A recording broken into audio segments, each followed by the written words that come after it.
Hello students, welcome to J Tuitions. இந்த வீடியோல exercise 5.1ல first sumல third subdivision பார்க்க போறோம்.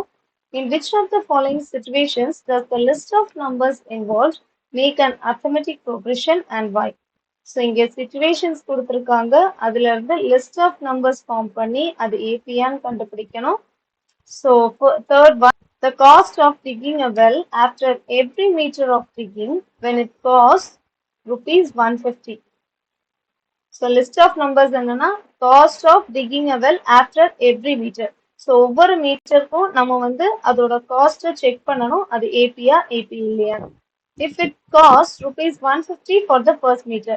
So first மீட்டருக்கு 150 rupees ஆகுது. And rises by 50 for each subsequent meter.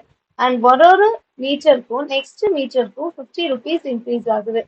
இதுக்கு முன்னாடி பார்த்த ஃபர்ஸ்ட் சம்ல இருந்த டாக்ஸி ஃபேர் ப்ராப்ளம் மாதிரியே தான் வரும்.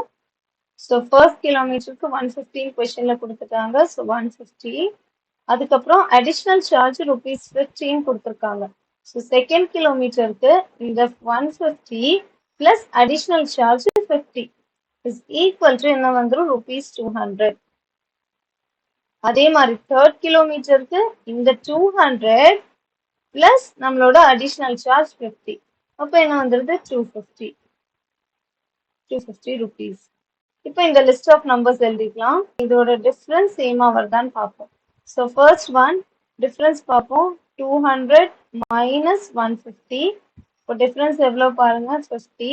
அதே மாதிரி செகண்ட் டிஃபரன்ஸ் பார்ப்போம். 250 மைனஸ் 200. இதுக்கும் என்ன வந்துருச்சு டிஃபரன்ஸ் 50 தான் வந்துருச்சு. ஸோ என்ன சொல்லிக்கலாம் D1 is equal to D2. அதனால it is an AB. So அவ்வளோதான். டவுட் இருந்துச்சுன்னா கமெண்ட் செக்ஷன்ல கேளுங்க. பிடிச்சிருந்தா லைக் பண்ணுங்க, ஷேர் பண்ணுங்க, சப்ஸ்கிரைப் பண்ணுங்க. தேங்க்யூ.